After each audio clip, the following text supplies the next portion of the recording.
많은 사람들이 하나님을 거부하는 이유 중에 하나가 바로 자기 자신이 가지고 있는 그 하나님에 대한 개념 때문이에요. 믿지 않은 분들은 하나님보다는 신이라는 표현을 사용하죠. 그분들이 생각했을 때 이 신은 선하고 모든 것을 할 수 있는데 왜 이 땅에 지금 우리가 보고 있는 아픔과 슬픔과 전쟁, 질병, 그 고통이 지금 계속 있냐는 거예요. 만약에 신이 있다면 어떻게 우리가 계속해서 그런 고통을 당해야 하냐고 생각하세요. 그런데 이거는 비단 믿지 않는 분들의 국한된 문제가 아니에요. 많은 믿는 분들도 하나님에 대한 오해가 있어요. 그건 바로 하나님이 모든 것을 컨트롤 하신다고 생각해요. 좋은 일도 나쁜 일도 결국 하나님이 그 일 배후에 있으신 것이고, 그래서 모든 것의 책임은 궁극적으로 하나님께 있다고 생각하는 거예요. 정말일까요? 우리 쉬운 예로 한번 우리 자신을 한번 볼게요. 이번 한 주간 우리의 모든 결정 가운데 하나님이 우리를 억지로 시키시거나 억지로 무언가를 하게 만드신 적이 있나요? 내가 무엇을 생각하고 내가 무엇을 먹고 내가 어떻게 말을 하고 누구를 만나고 어떻게 행동하고 내가 어떻게 내 아내를, 내 남편을 대하고 내 자녀를 대해야 하는지 하나님이 억지로 강요하신 적이 있나요? 아니요. 전부 우리가 선택한 거예요. 내가 선택을 해서 그 선택에 대한 결과가 나타난 거지 하나님이 그걸 억지로 선택하게 하셔서 그런 결과를 만드신 게 아니에요. 재미있는 게 가끔 그런 분들이 있어요. 나는 화가 나면 어쩔 수가 없어요. 나는 분노장애가 있어요. 그래서 내가 분노장애가 있어서 주체가 안 되기 때문에 이건 내 책임이 아니에요. 그렇게 말씀하세요. 그런데 그분을 막 키가 2m가 넘는 격투기 선수 앞에 데려다 놓으면 화를 낼까요? 그 격투기 선수에게 화가 나도 화를 못 낼 거예요. 사람을 골라가면서 분노가 난다면 분노장애는 아니에요. 제가 이 말씀을 하는 이유가 있어요. 사람은요, 책임을 회피하고 싶어 해요. 내가 잘못한 게 아니라 환경 때문에, 내가 부모를 잘못 만나서, 내가 돈이 없어서 저 사람 때문에 내가 이런 거예요. 그리고 결국 최종적으로 하나님을 탓해요. 믿는 사람이나 믿지 않는 사람이나 같아요.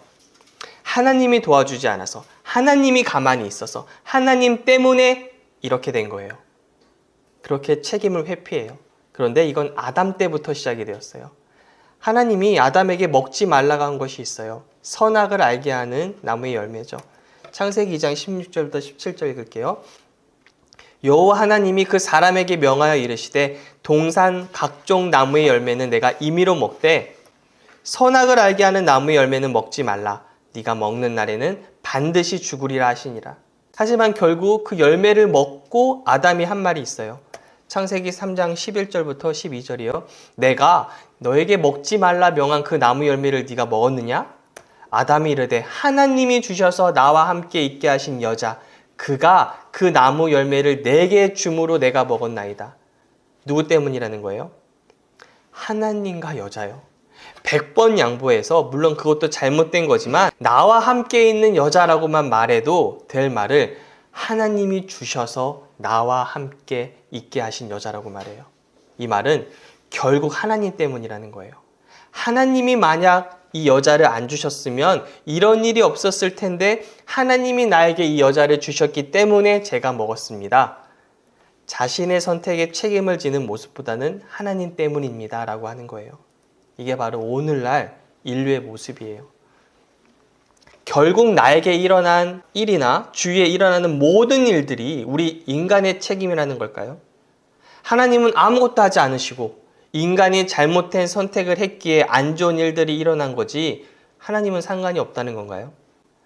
그런데 성경을 읽으면 특별히 구약 성경에 하나님이 모든 일의 배후에 있으신 것처럼 보여요. 인간에게 일어나는 좋은 일이나 나쁜 일, 재앙 같은 일에도 하나님의 역사하심을 볼 수 있어요. 그건 어떻게 우리가 이해할까요? 성경 한번 볼게요. 아모스 3장 6절이요. 성읍에서 나팔이 울리는데 백성이 어찌 두려워하지 아니하겠으며 여호와의 행하심이 없는데 재앙이 어찌 성읍에 임하겠느냐. 성읍에 재앙이 임하는 게 누구의 책임이라는 건가요? 하나님이요. 이사야서 45장 7절이요.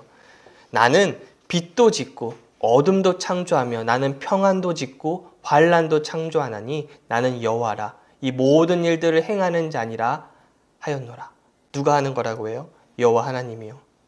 제가 이 두 구절만 소개했지만 하나님이 모든 일들의 배후에 있으신 것처럼 보이는 수많은 구절이 성경에 있어요. 그럼 우리는 그런 구절들을 어떻게 이해할까요? 성경을 읽을 때 주의해야 할 점이 여럿이 있어요. 그 중에 하나 중요한 것, 그 중에 하나가요. 이 성경 말씀이 어느 언약에 적용을 받는지를 잘 분별하셔야 돼요. 아담이 이 땅 가운데 창조되었을 때 아담이 지켜야 할 유일한 건 선악을 알게 하는 나무 열매를 먹지 말라였어요. 만약 모세가 아담을 만나서 여기 십계명이 있으니 아담, 당신 이 십계명을 꼭 지키세요 라고 말할 수 없어요. 아담에게 적용되었던 건 십계명이 아니라 선악을 알게 하는 나무의 열매를 먹지 말라 그거예요. 이것처럼 오늘날 성도님들이 잘 구별을 못하세요. 십자가 이전과 십자가 이후를 구별을 못하세요. 그래서 여기 이사야 45장 7절을 가져오셔서 보세요. 여기 하나님이 하신다고 하잖아요. 또 여기 아모스 3장 6절을 가지고 오셔서 여기 분명히 하나님이 하신다고 하는데요. 이렇게 말씀하세요. 이사야 45장 7절과 아모스 3장 6절은 어느 시대에 쓰인 말씀인가요? 시내산 언약 가운데, 즉 율법 아래에 있는 이스라엘 백성에게 하신 말씀이에요. 율법은 기본적으로 무엇을 말하나요? 하나님께 잘하면, 순종하면 복을 받고 잘못하면, 불순종하면 저주를 받는 거예요. 이게 율법의 기본 시스템이에요. 그런 율법 아래에 있는 이스라엘 백성이 잘못하고 불순종하면 의롭고 공의로우신 하나님은 어떻게 하셔야 할까요? 그들을 심판하셔야 돼요. 그들에게 저주가 임하게 하셔야 돼요. 만일 하나님이 그렇게 하지 않으신다면 하나님이 공의롭지 못한 거예요. 그런데 예수님이 이 땅에 오셔서 십자가에 달리신 이후에 모든 게 달라지죠. 우리의 죄와 우리의 불순종에 대한 심판과 저주를 누가 받으시나요?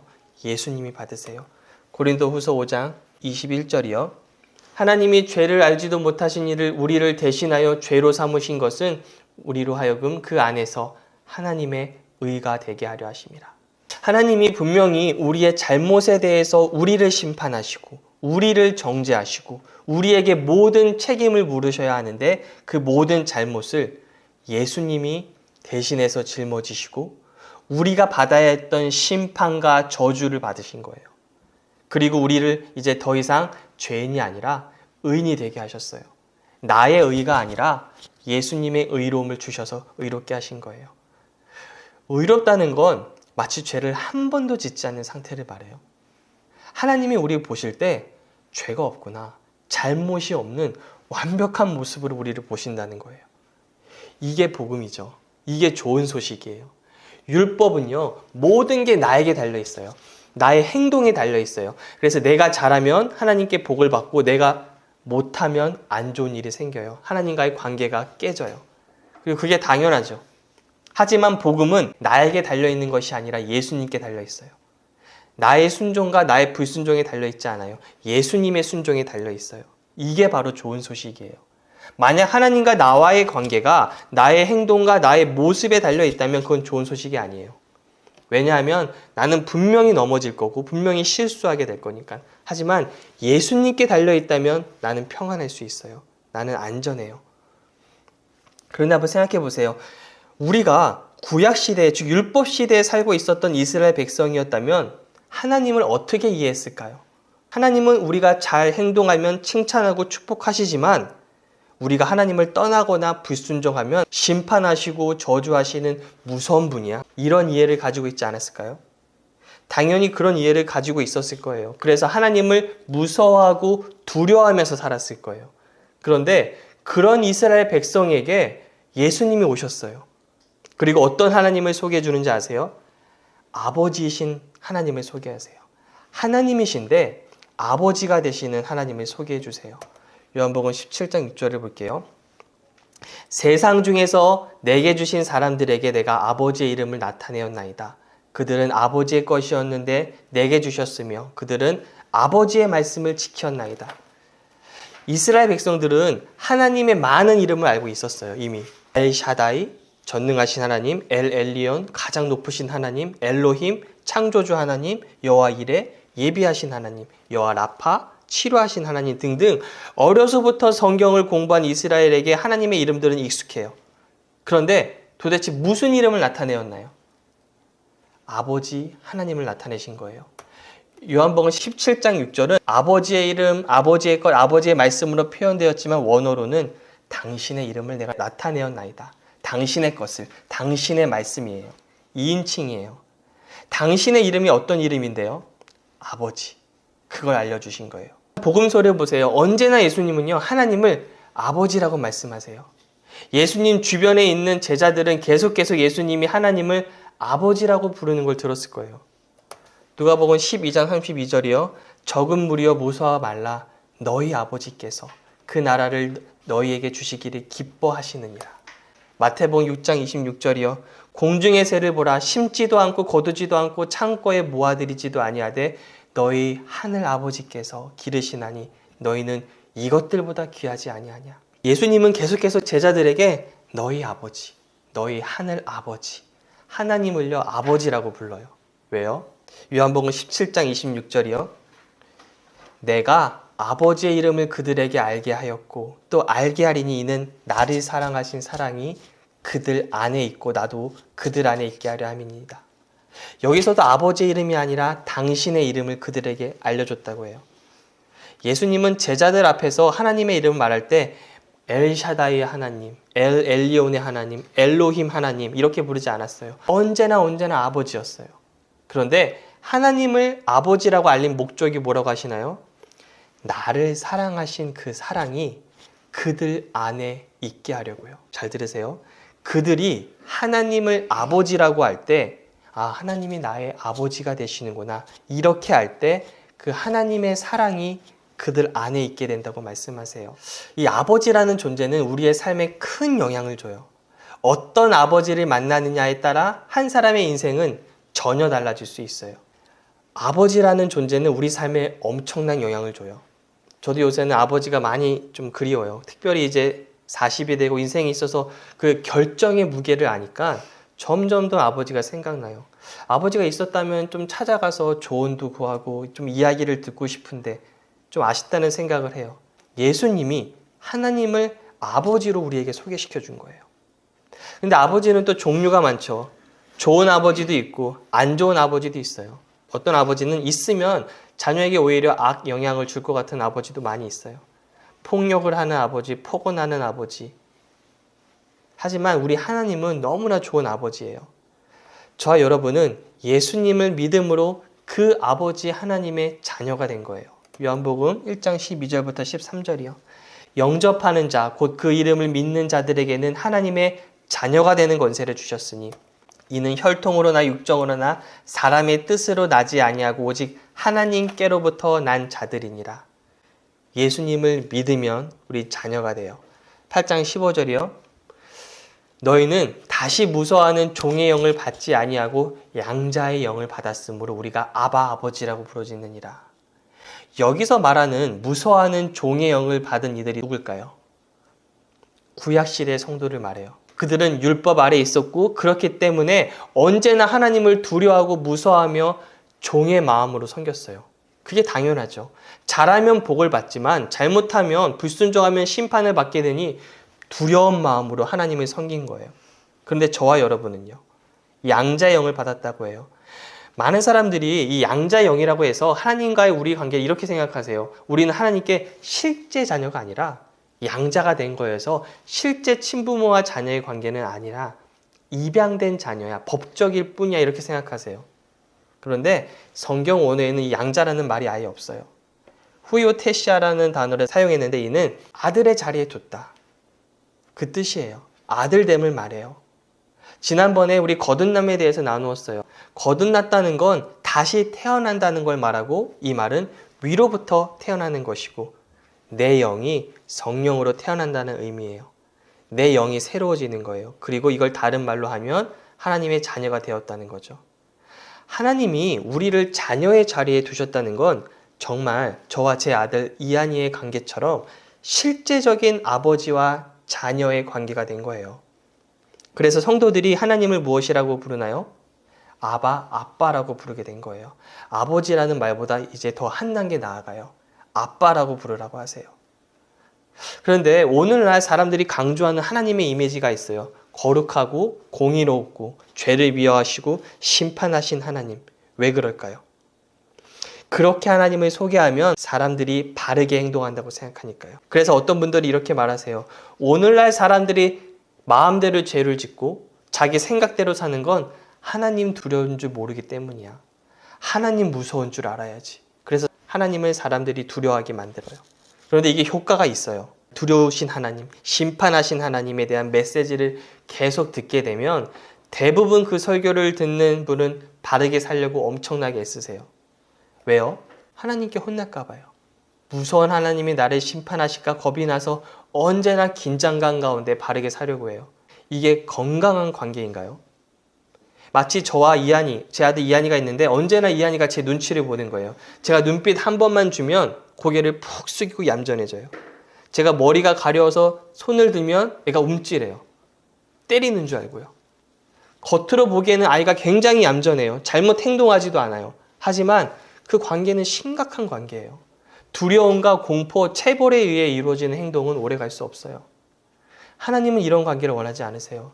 잘하면 칭찬하고 못하면 심판하고 벌하는 그런 관계를 원하지 않으세요. 즉 나의 행위에 따라 달라지는 관계를 원한 게 아니에요.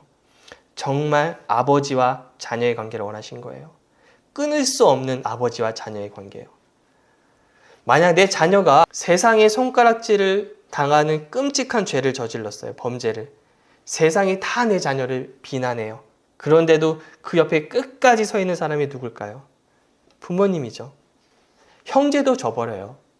하지만 부모는 자녀를 절대로 버릴 수 없어요. 세상이 욕해도 부모님만큼은 자녀 옆에 서 있어요. 그런데 복음은 예수님을 믿는 저와 여러분에게 하나님이 우리의 그 아버지가 되신다는 거예요. 아버지의 사랑으로 우리를 사랑하신다고 하세요. 우리가 이 사랑을 알 때 우리의 삶이 변화가 돼요. 내가 변화가 되어야지 하나님이 나를 사랑하시겠지가 아니라 나의 모든 결정과 실수, 모든 연약함에도 불구하고 나를 사랑하시고 품어주시는 그 아버지의 사랑을 알 때 그 사람은 진정으로 변화가 될 수 있어요. 그래서 우리가 저 십자가를 보셔야 돼요. 십자가는 하나님이 저와 여러분을 사랑하기 위해 치르신 대가가 있는 자리예요. 하나님은 십자가에서 우리의 범죄를 심판하셨어요. 심판과 그 분노를 십자가에서 예수님에게 쏟아 놓으셨어요. 정말 하나님이 우리의 모든 범죄와 잘못에 대한 심판과 분노를 예수님께 쏟으셨다면 이제 우리를 향한 분노가 있으실까요? 심판이 있으실까요? 아니요, 없어요. 그렇기에 저와 여러분은 우리를 향해 항상 웃고 계시는 하나님 아버지를 생각할 수 있는 거예요. 이 말이 하나님이 이제 저와 여러분이 어떤 잘못을 해도 그냥 내버려 두심을 말할까요? 아니죠. 우리 히브리서 12장 7절부터 8절 읽을게요. 새 번역이에요. 하나님께서는 자녀에게 대하시듯이 여러분에게 대하십니다. 아버지가 징계하지 않는 자녀가 어디에 있겠습니까? 모든 자녀가 받은 징계를 여러분이 받지 않는다고 하면 여러분은 사생아이지 참 자녀가 아닙니다. 하나님은 우리가 잘못하면 징계하세요. 하지만 이 징계는 우리의 잘못과 그 죄에 대해 심판과 벌을 주는 개념이 아니라 행동을 교정해 주는 거예요. 우리가 계속해서 잘못된 행동을 하면 우리의 삶이 망가질 수 있기 때문에 고쳐주시는 거예요. 그런데 그 징계 가운데 우리를 향한 미움이 있을까요? 우리 자녀가 잘못할 때, 그래서 제가 아빠로서 혼을 낼 때 저는 솔직히 제 감정이 나올 때가 많이 있어요. 아이의 행동이 너무 화가 나서 때론 제 감정이 막 섞여 나와요. 그런데 하나님은 그러지 않으세요. 우리의 죄와 잘못에 대한 모든 분노는 이미 십자가에 쏟아졌어요. 이제 하나님과 우리 사이에는 화평밖에 없어요. 사랑하는 마음밖에 없어요. 이걸 아는 게 중요해요. 왜냐하면 자녀들이 부모님에게 혼날 때 뭐라고 해요? 엄마는 나를 미워하나 봐. 아빠는 나를 미워하나 봐. 그래서 미움받는다는 생각에 부모와의 관계가 어긋나요. 그런데 철이 든다는 게 뭐죠? 부모님이 내가 미워서가 아니라 사랑해서 혼낸 거구나. 이 마음을 알 때 부모님의 충고가 조언이 들어오기 시작해요. 마음으로 들어와요. 하나님이 우리를 징계하실 때 언제나 우리를 사랑하는 마음으로 하신다는 걸 아는 게 그래서 굉장히 중요한 거예요. 그런데 어떻게 징계하실까요? 가장 중요한 게 말씀으로 징계하세요. 말씀으로 가르쳐 주세요. 그런데 징계가 필요하고 말씀을 들어야 될 사람이 말을 안 듣고 교회도 안 나온 사람들이 많이 있죠. 그러면 주로 쓰시는 방법이 나보다 더 센 사람을 만나게 하세요. 야곱은 사람을 속이는 데 전문가였어요. 그러자 자기보다 더 센 삼촌 라반을 만나 속임을 당하죠.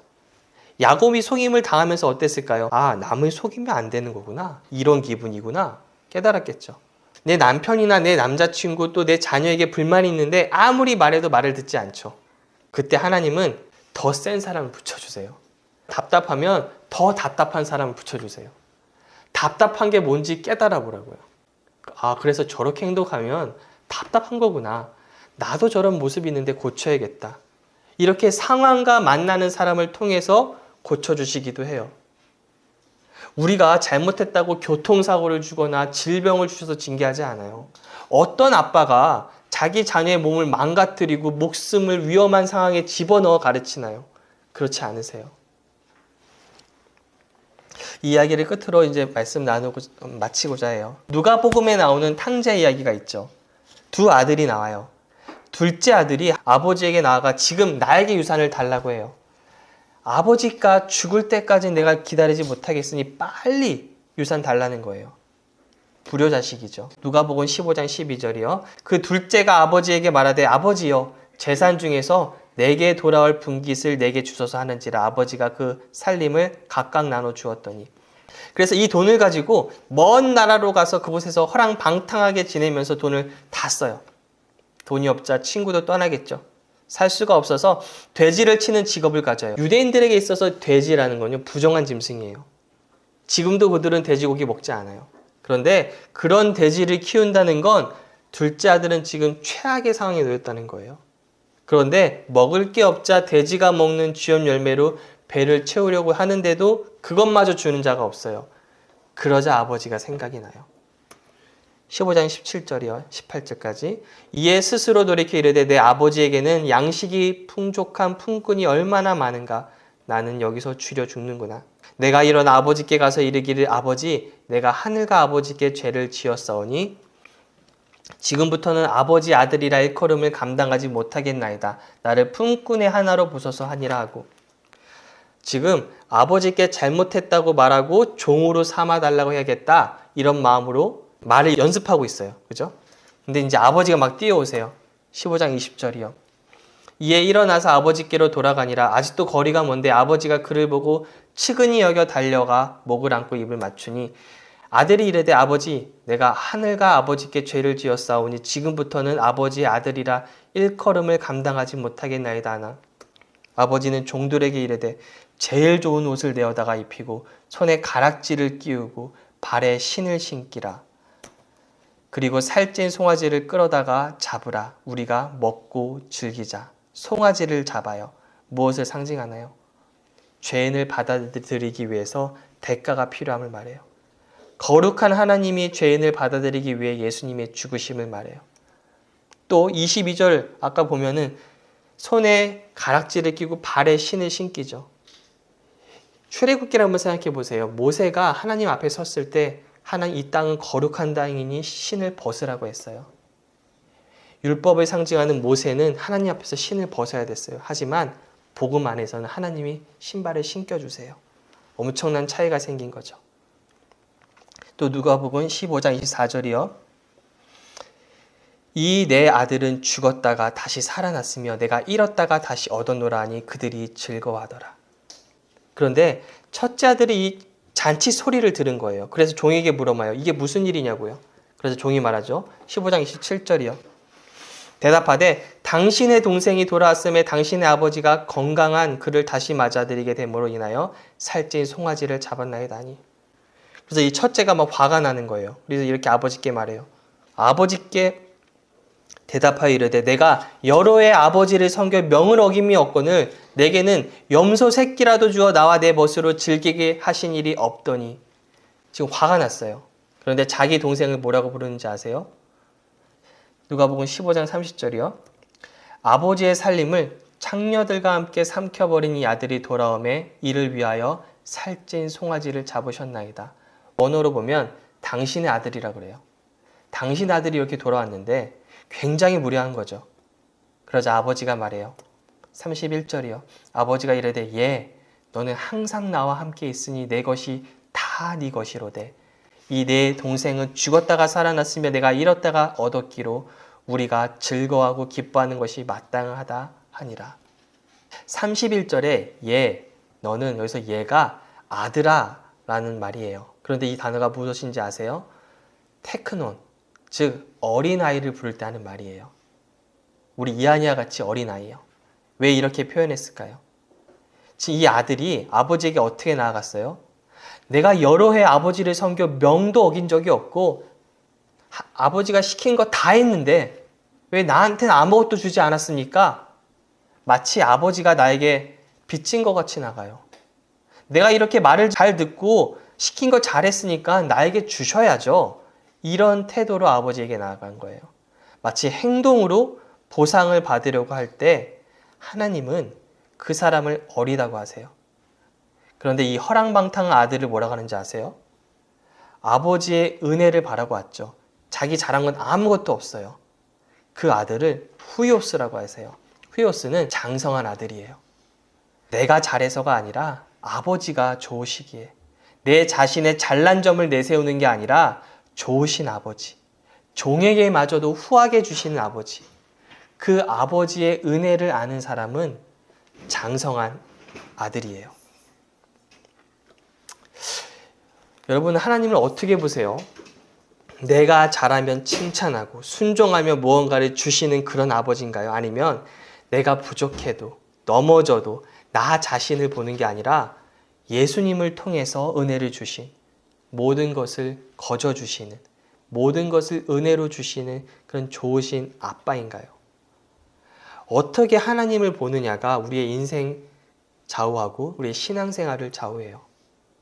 좋으신 아빠가 되시는 하나님을 갖는 그런 신앙생활을 하는 우리 성도 가스펠교회 성도님 다 되시기를 제가 기도합니다.